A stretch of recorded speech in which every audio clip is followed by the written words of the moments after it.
Hello, dear students. This is Dr. Utkarsha Thakre from Vidyapratishthan's Arts, Commerce and Science College. And in the previous lecture, we have seen this definition of systematics, taxonomy, then classification, different systems of classification in details as natural system, phylogenetic system, artificial system of classification. Also seen the examples of these different types of system. Where let us continue the chapter with DNA barcoding. Now, friends, you know barcode.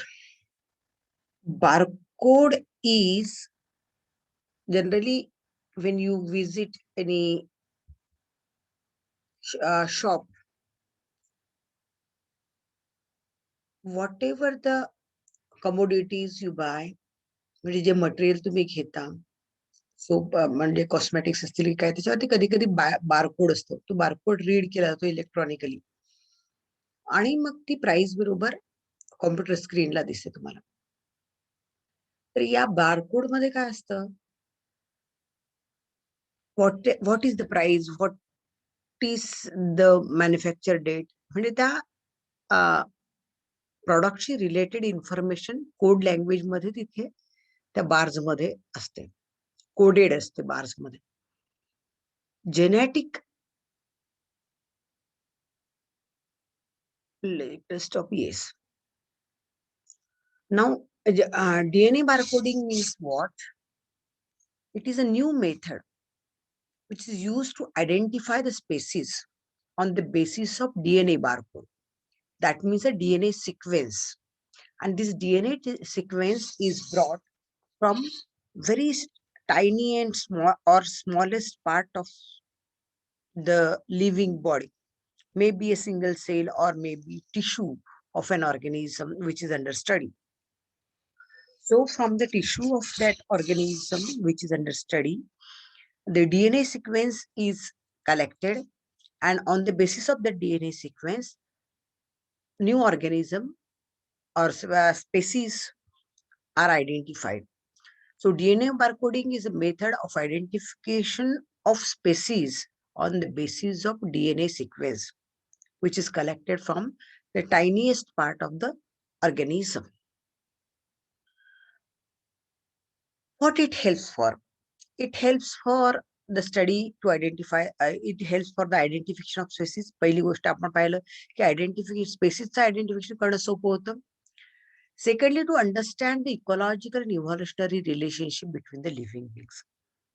एकदा identify केले की त्या barcode वरनं वेगवेगळ्या इंडिव्हिज्युअल्सचे barcode study केल्यानंतर त्याच्यामध्ये इकॉलॉजिकली evolutionary काय relationship आहे त्याचा अभ्यास सुद्धा करता येतो, की ते सुद्धा समजून घेणं शक्य होतं डीएनए बारकोडिंगच्या माध्यमातून. आता डीएनए बारकोडिंग करायचं त्याच्या मेथडॉलॉजी काय? It consist of 2 steps. For DNA barcoding, first of all, what you have to do, you have to collect the DNA barcode data from namespaces, known species. Collect DNA barcode data means you have to collect the DNA sequence. तो DNA sequence एखाद्या individual पासून तुम्हाला collect करायचा आहे. Non स्पेसिसचा DNA sequence, त्याचा DNA sequencing करायचा आणि तो डीएनए सिक्वेन्स डाटा बारकोडच्या स्वरूपात तो तुम्हाला कलेक्ट करायचा.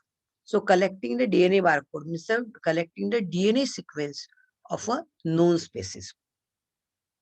Then matching that collected sequence with the unknown sample. तुमच्याकडे जे अननोन सॅम्पल आहे त्या अननोन सॅम्पल सोबत तो डीएनए बारकोड मॅच करायचा आणि हे बघायचं whether the same sequence is there in the new sample also or whether it is different. If it is same, means the unknown sample is belonging to the same species. If it is different, that means you have to search for any other sample or any other barcode to match with it. So match होणार दुसरा कुठला तरी barcode library मध्ये तुम्हाला collect करायचा आणि तो match करून बघायचा आहे. जसं आपण मॅच करतो तसं डीएनए सिक्वेन्स अननोनला नोन मॅच करून बघितला जातो आणि सगळीकडे मॅच केल्यानंतर जिथे तो मॅच होतो त्या ठिकाणी आपल्याला असं एक प्रेडिक्शन असतं की if the DNA sequence matches or barcode matches that means the species is same. अशा प्रकारे स्पेसिस आयडेंटिफाय करण्याकरता डीएनए बारकोडिंग वापरलं जातं. आता याचे ऍप्लिकेशन्स काय? एक तर तुम्हाला आतापर्यंत आपण 2-3दा रिपीट केलंय की it is for the identification of species. Species identify करणं हे सगळ्यात महत्वाचं ऍप्लिकेशन आहे डीएनए बारकोडिंगचं. Protection of endangered species. आता एंडेंजर्डचं मीनिंग तुम्हाला माहिती असायला पाहिजे. एंडेंजर्ड म्हणजे काय? The species that possess very high risk of extinction.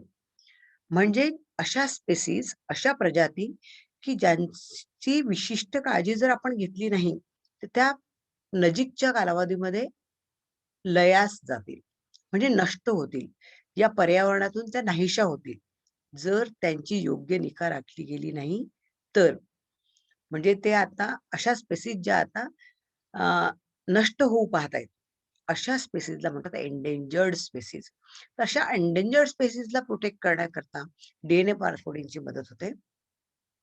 Preservation of natural resource. आता हे एंडेंजर्ड स्पेसिस जे आहेत, त्या स्पेसिस हे काय प्रकारची आपली नैसर्गिक संपदा आहे.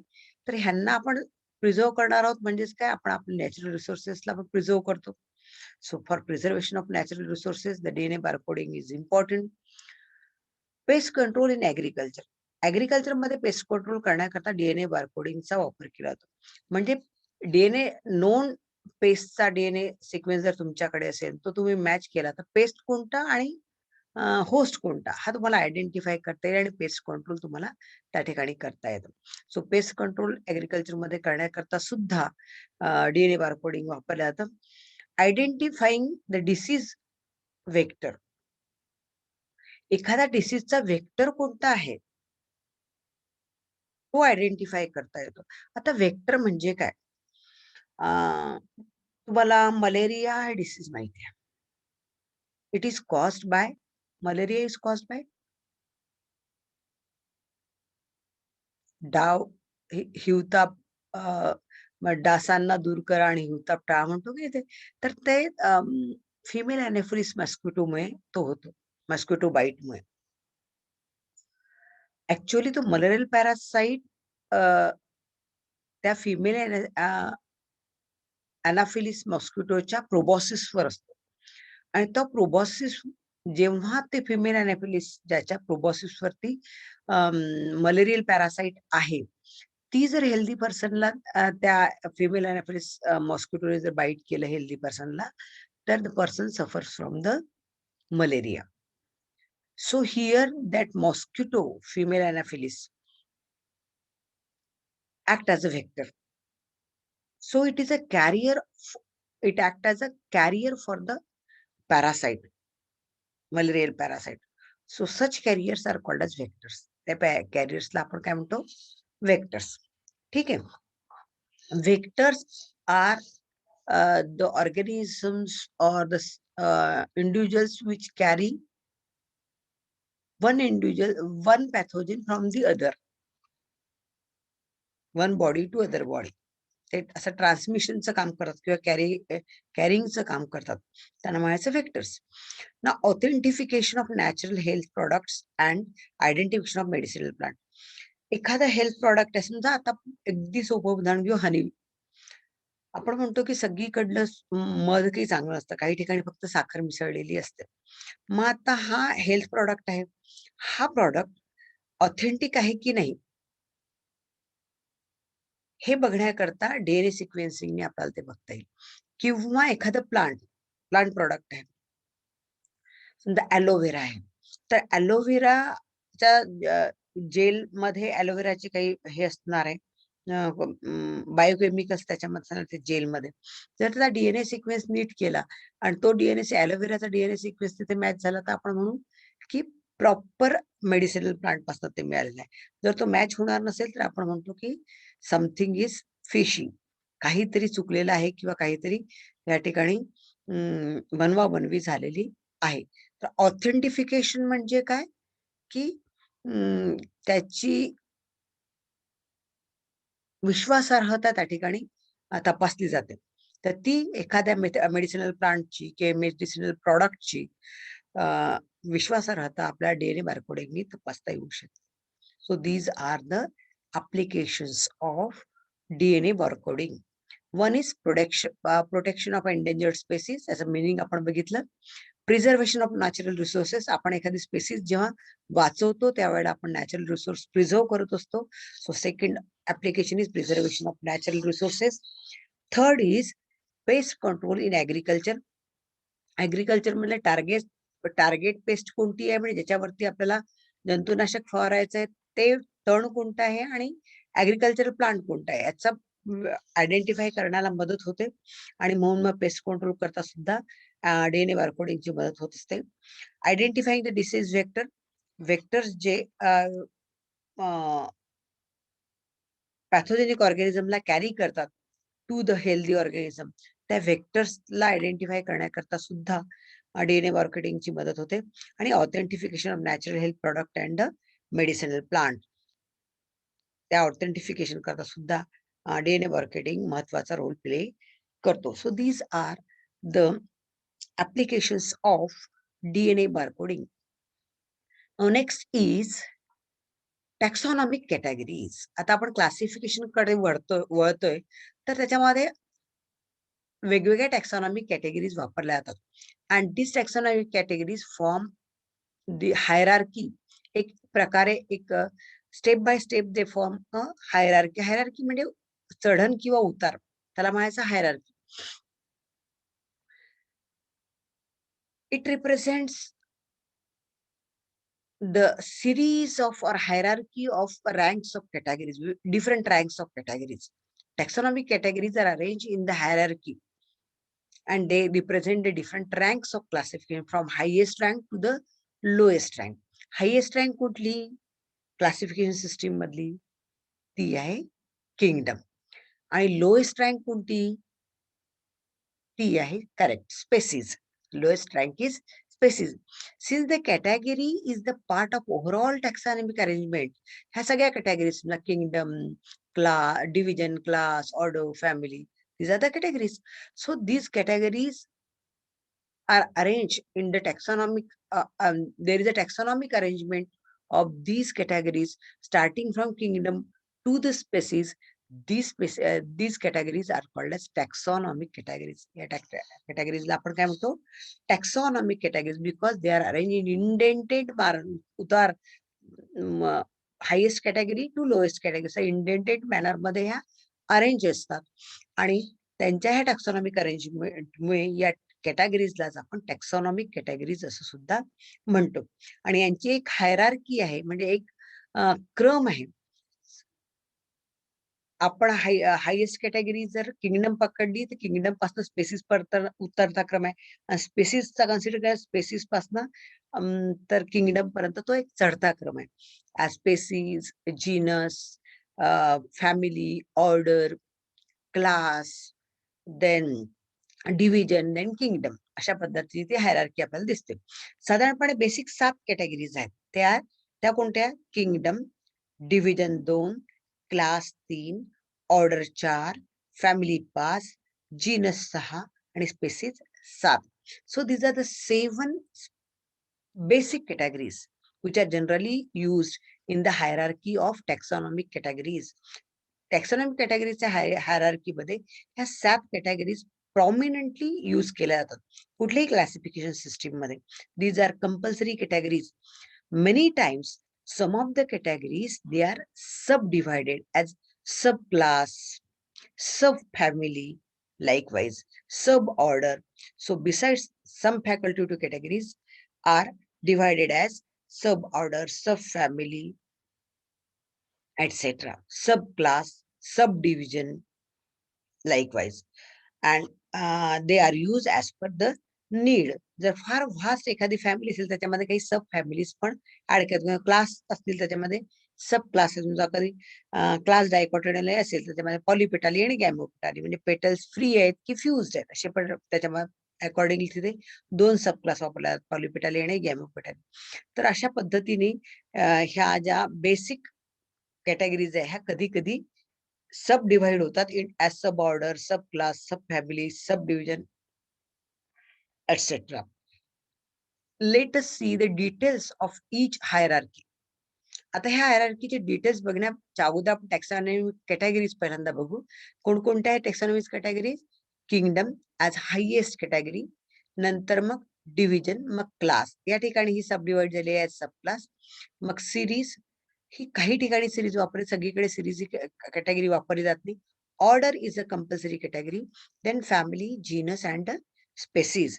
So this is a hierarchy from highest rank to the lowest rank. This is the taxonomic hierarchy of categories, and since they are arranged taxonomically, they are called as taxonomic categories.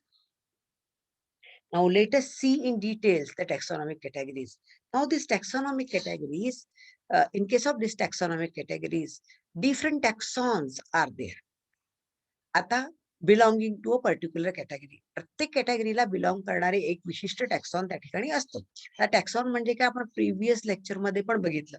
Taxon is a group of individuals belonging to a particular category or particular rank of classification system.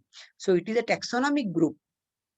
Taxonomic group, plantae, सगळ्या green photosynthetic इंडिव्हिज्युअल्सचा group आहे. Group of any rank means belonging to any rank in the system of classification. Classification system मधल्या कुठल्याही रँकला, कुठल्याही कॅटेगरीला belong होणारा तो taxonomic group आहे. त्याला काय म्हणतो आपण? टॅक्सॉन. फॉर एक्झाम्पल, आता याचे एक्झाम्पल आपण साईट केलं. तुम्हाला ॲनिमल किंगडमचे वापरायचे असतील तर ते एक्झाम्पल पण वापरू शकता तुम्ही. किंवा मी म्हटले सिरीज काही ठिकाणी वापरा, काही ठिकाणी वापरत नाही. इथे दिसतं तुम्हाला सिरीज नाही.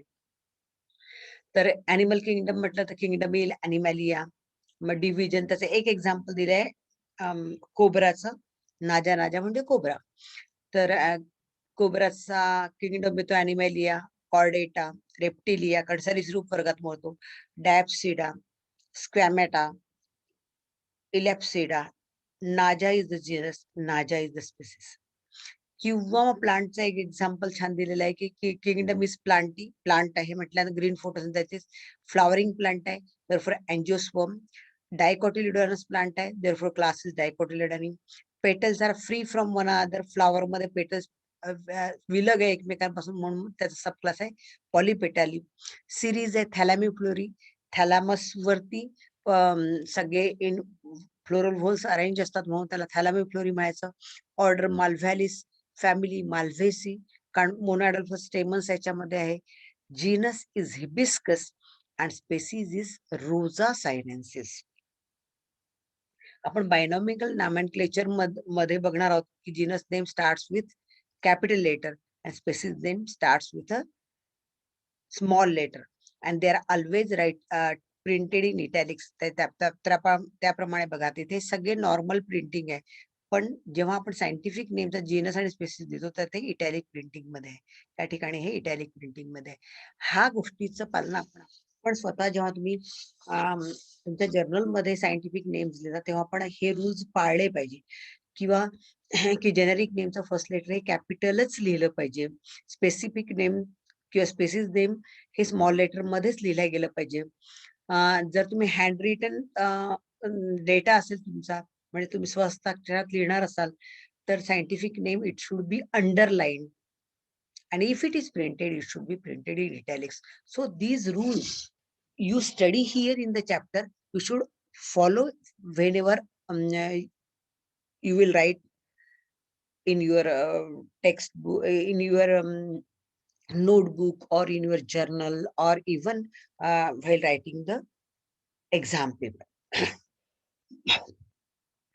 Now here onwards we will see the categories in detail, starting from the species as a basic category up to the kingdom.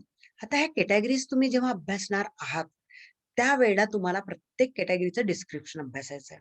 आपण काय करतो की प्रत्येक कॅटेगरी सेपरेटली अभ्यासायचा प्रयत्न करतो. सेपरेटली स्पेसिस सेपरेटली अभ्यासायचं, मग सगळं डिस्क्रिप्शन पाठ करायचं, मग त्याचं एक्झाम्पल पाठ करायचं. प्रत्येक कॅटेगरीमध्ये त्या कॅटेगरीची डेफिनेशन, त्याचं लोकेशन आणि नंतर मग त्याचं एक्झाम्पल असं दिलेलं आहे. काय काय दिलेलं सांगितलं मी? एक ते त्याची डेफिनेशन, मग त्याचं लोकेशन, ती कशाच्या वर आहे, कशाच्या खाली आहे.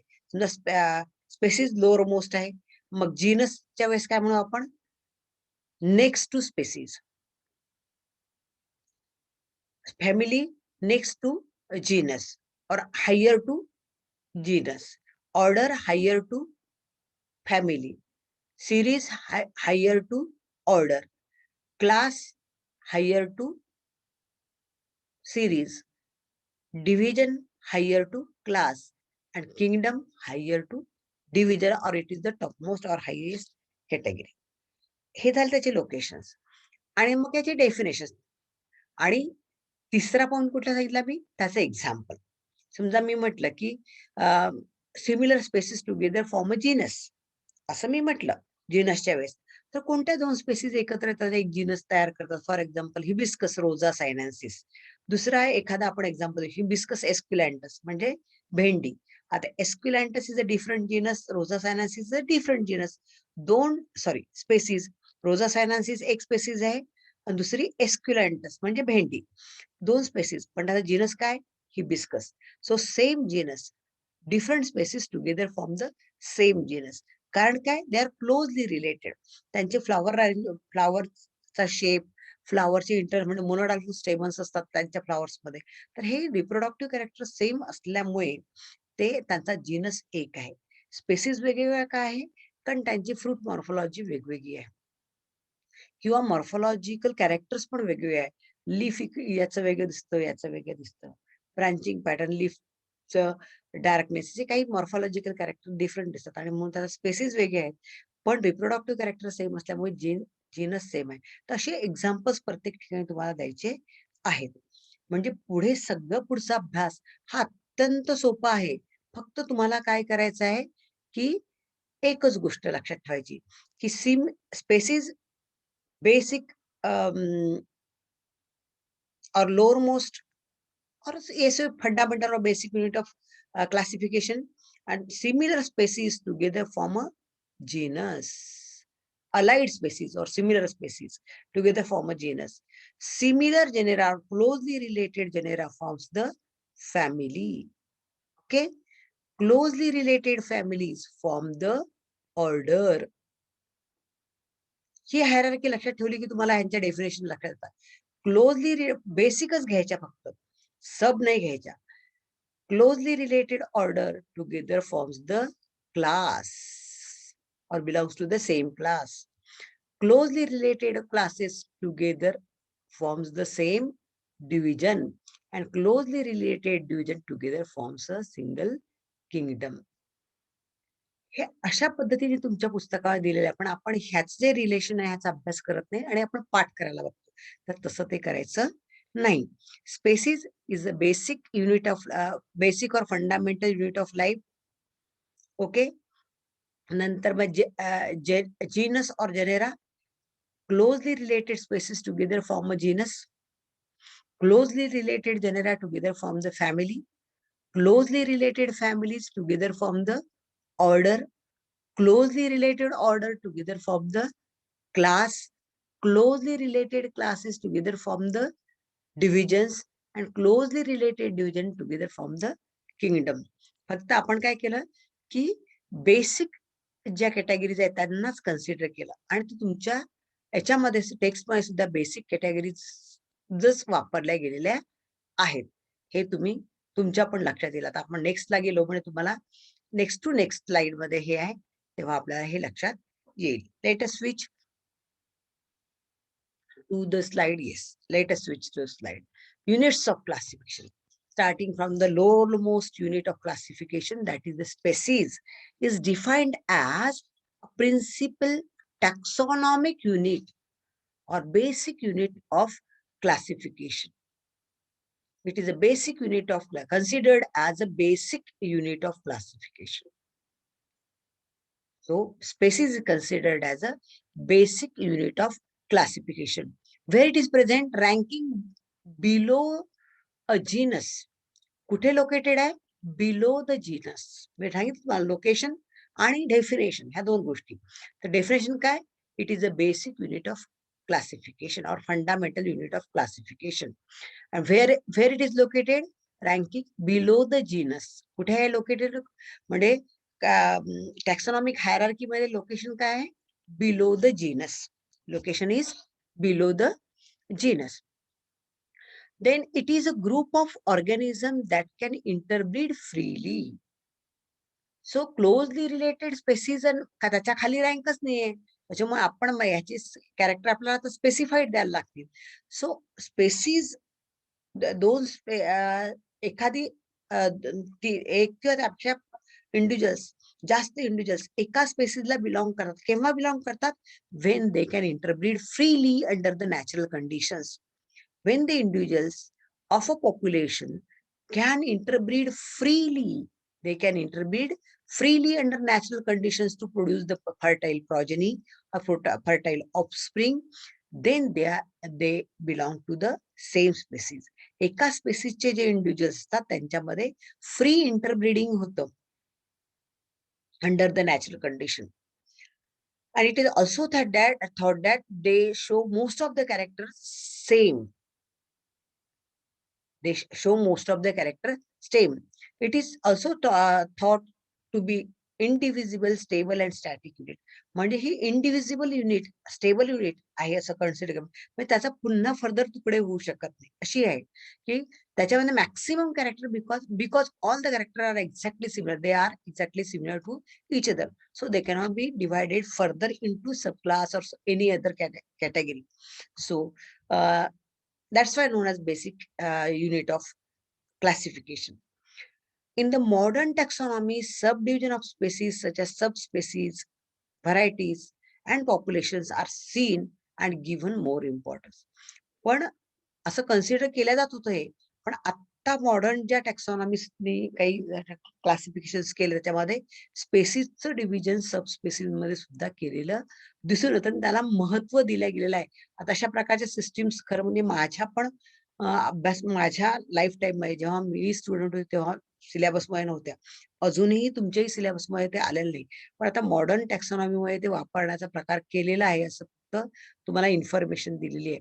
But basically, it was thought that in our when we were students that time, till that time, it was thought that the species is indivisible. त्याच्या फर्दर त्याचं डिव्हिजन होऊ शकत नाही असाच कन्सेप्ट होता आमचा सुद्धा आणि आम्ही तसं शिकलो होतो. पण आता तुम्हाला सगळं मॉडर्न कन्सेप्ट आहेत. त्यानुसार मॉडर्न टॅक्सॉनॉमी मध्ये ह्याला सब स्पेसिस मध्ये सब त्या व्हरायटीला सब स्पेसिस मध्ये सुद्धा डिवाइड केलेलं आहे. Okay, so this is to be kept in mind. नंतर सेकंड कॅटेगरी ती कुठली आहे? Genus. What is the location? What is the location of genus? It is above the species. It is above the species. Taxonomic rank larger than the species. Species पेक्षा जास्त larger आहे and it is located above the species. And what is genus? Similar species or closely related species together form the genus. So genus is a group of species bearing close resemblance with another.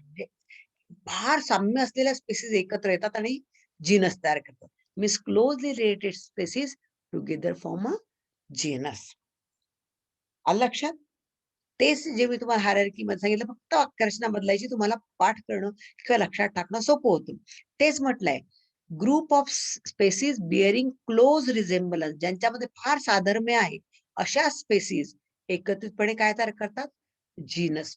So genus is a group of closely related species, closely resembling म्हणजे साधर्म्य दाखवणाऱ्या, closely resembling species, closely similar species together form a genus. They show their morphological characters same, but they do not interbreed. Why they do not interbreed? Because they have some different reproductive characters. Genera is same. No, they have same reproductive character, but Only difference is that they do not interbreed. त्यांचे morphological characters they resemble to another in their morphological characters, but they do not interbreed. त्यांच्यामध्ये interbreeding होऊ शकत नाही. Spaces कशा ते truly interbreed under natural condition. तर जिनं दोन different spaces जेव्हा एकत्र येतात तेव्हा सेम स्पेसिस मधले जे इंडिव्हिज्युअल्स असतात ते इंटरब्रीड करतात. पण या ठिकाणी क्लोजली रिलेटेड स्पेसिस जे एक जीनस तयार करतात ते त्याच्या स्पेसिस एकमेकांमध्ये इंटरब्रीड करत नाही. Okay, they do not interbreed freely. For example, tiger, leopard, lion, even your cats, they belong to the same genus Panthera. मांजरवर्गीय प्राणी आहेत हे सगळे. बघा तुम्ही वाघाचं छोटं रूपच आहे मांजर सुद्धा. मग लिपर्ड, टायगर याच्या थोड्या मॉर्फॉलॉजिकल कॅरेक्टर्स बऱ्यापैकी सेम आहे, एक्झॅक्टली सेम नसले तरी, पण त्यांच्यामध्ये इंटरब्रीडिंग होत नाही. आणि म्हणून त्यांचा जीनस सेम आहे पण स्पेसिस वेगवेगळे आहे. ते इंटरब्रीड करत नाही म्हणून यांचा जीनस सेम आहे. कोणता आहे genus? Panthera, but their species are different. आता या सगळ्यांच्या स्पेसिस मी तुम्हाला सांगणार आहे, पण प्लांट मध्ये मी तुम्हाला असे एक्झाम्पल्स देऊ शकते. फॉर एक्झाम्पल सोलॅनम ट्युबरोझम म्हणजे पोटॅटो, सोलॅनम लायकोपर्सिकम म्हणजे मिरची. तर हे सगळे सोलॅनम जीनस एक, स्पेसिस वेगळ्या. म्हणजे मिरची, वांग, बटाटा यांचं जीनस एकच आहे सोलॅनम, पण त्यांच्या स्पेसिस वेगवेगळ्या आहेत. ओके, कारण त्यांच्यामध्ये इंटरब्रीडिंग होत नाही, नॅचरल इंटरब्रीडिंग. किंवा मग उंबरवर्गीय फळ ज्या झाडांना येतात त्यांचा जीनस एकच आहे, तो म्हणजे फायकस. म्हणजे वड, पिंपळ, उंबर, रबर ह्या सगळ्यांचा जीनस एकच आहे, फायकस. आणि त्याच्या स्पेसिस वेगळ्या. वड म्हटलं तर फायकस रिलिजिओजा. आता बॉटनीचे तुम्हाला मी जास्त चांगले एक्झाम्पल देऊ शकेल. फायकस रिलिजिओजा म्हणजे फायकस बेंगालेन्सिस म्हणजे वड, फायकस रिलिजिओजा म्हणजे पिंपळ, फायकस इलॅस्टिका म्हणजे रबर. अशा प्रकारे त्याच्या स्पेसिस वेगवेगळे आहेत. जीनस इज सेम, कारण त्यांचं फळ सारखं असतं. When you open the fruit, the size is different. वडाचं फळ, उंबराचं फळ किंवा पिंपळाचं फळ बघा, तर ह्यांचा तुम्ही फळ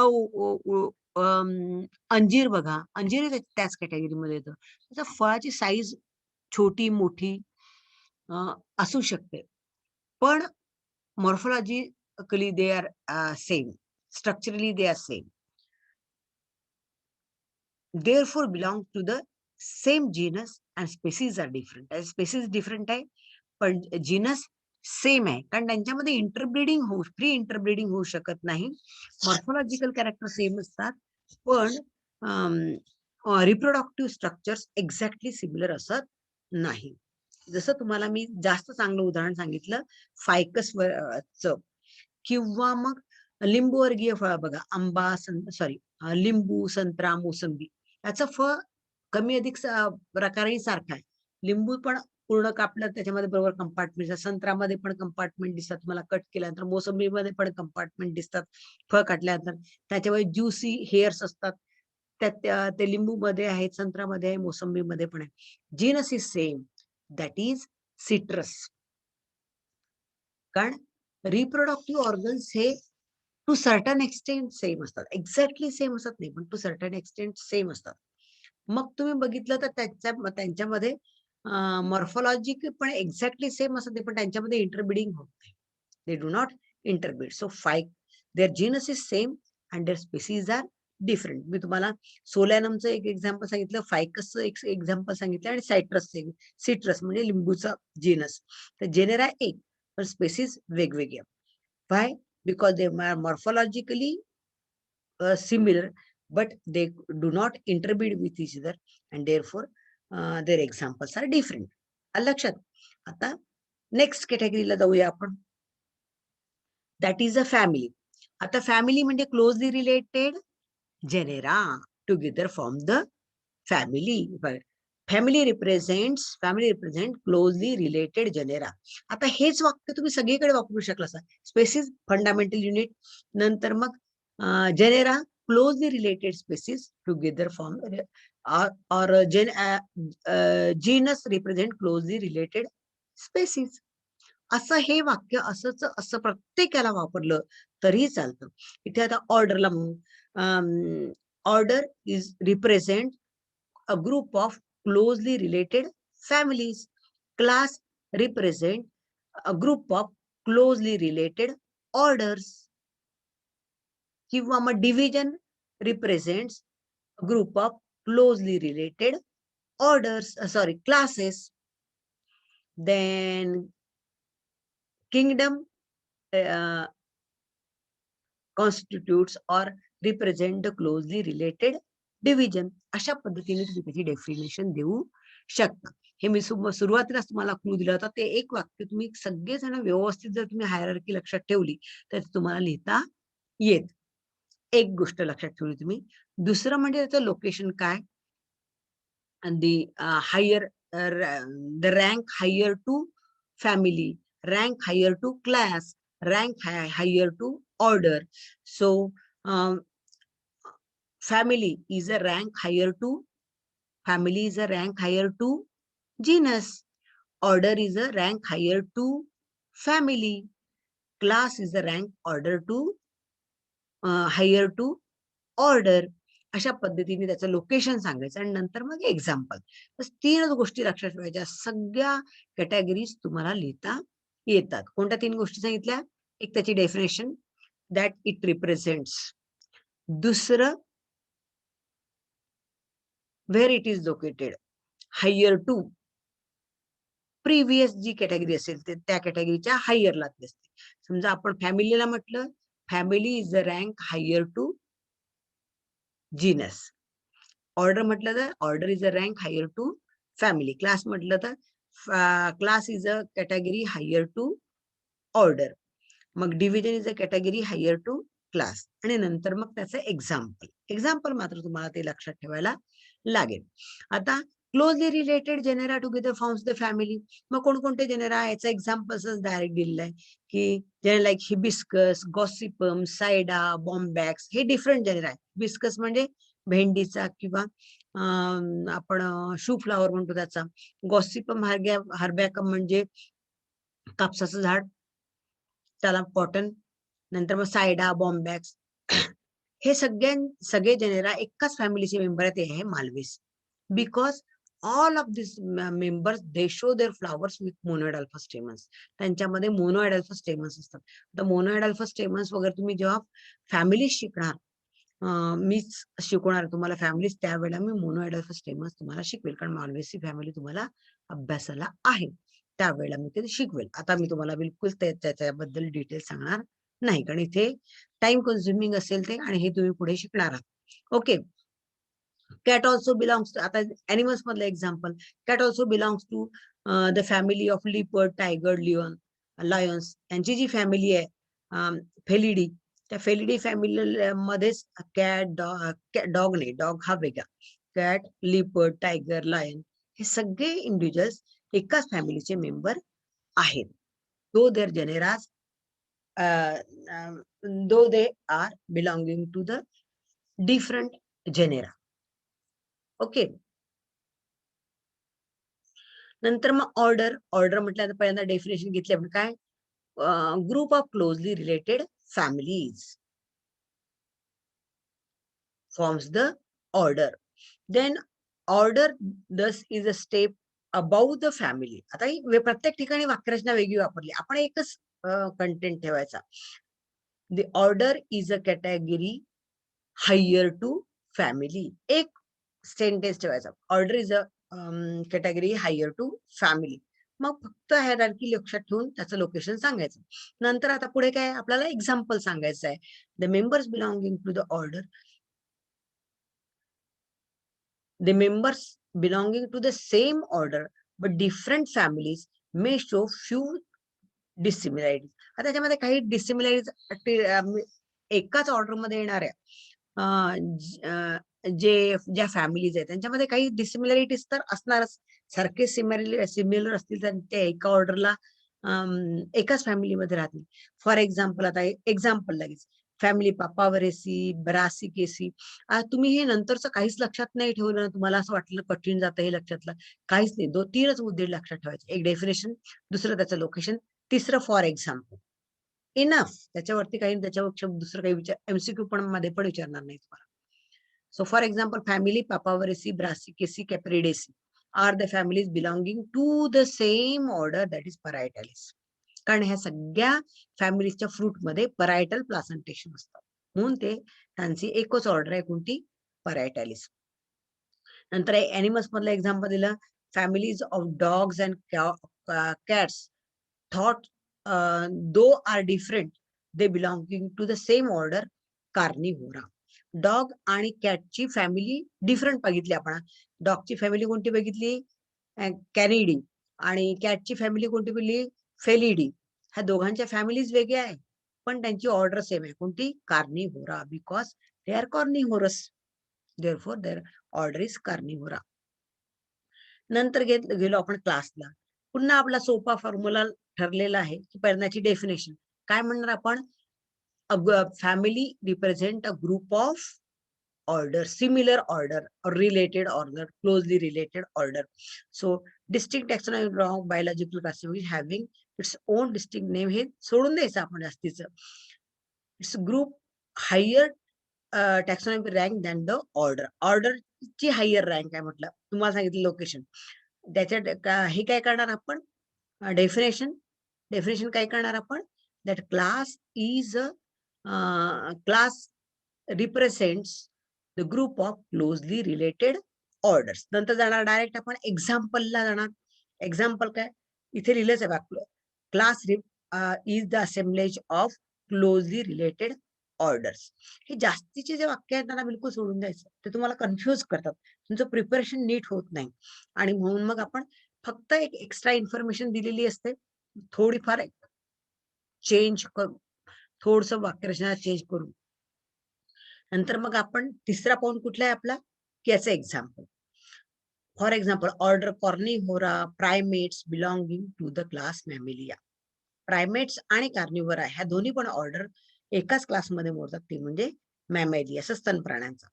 किंवा मग आता monkey, gorilla, gibbons are the primates and dogs, cats, tigers are the carnivora. They belong to the same class, that is mammalia. Okay, so this is the example.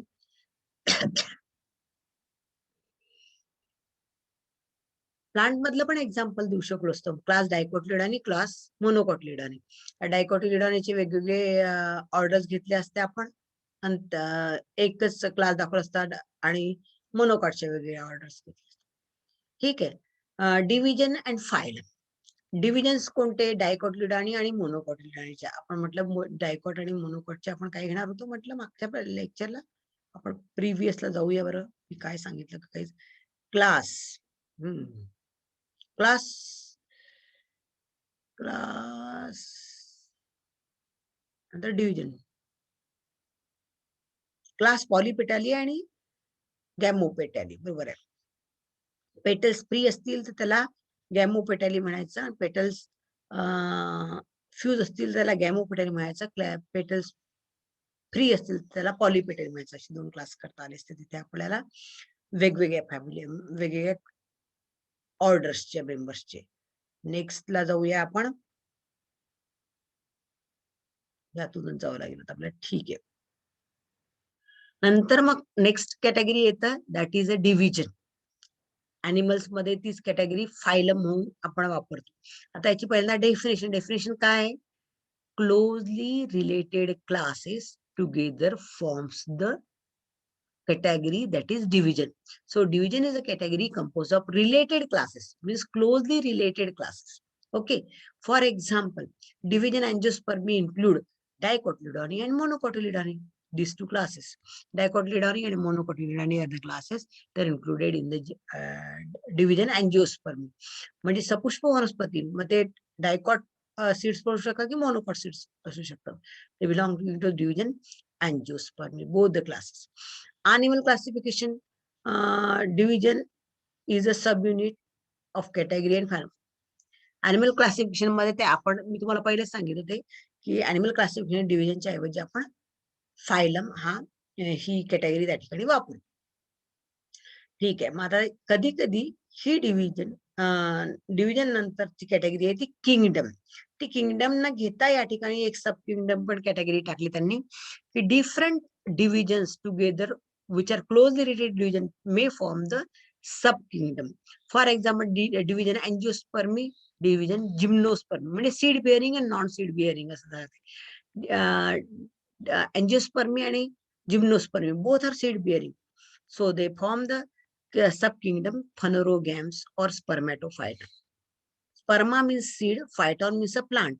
Seed bearing plants are known as spermatophytes. तर ह्या अँजिओस्पर्मला पण seed develop produce करतात angiosperm आणि gymnosperm पण.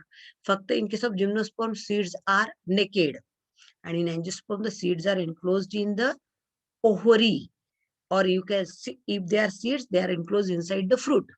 Okay, ovules are inside the ovary, seeds inside the ovule, seeds inside the fruit.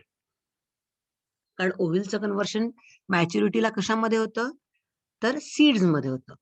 जेव्हा ओव्हिल seeds मध्ये convert होतात त्यावेळेला ओव्हरीचं कन्व्हर्शन कशामध्ये होतं, तर फ्रुट्स मध्ये होतं.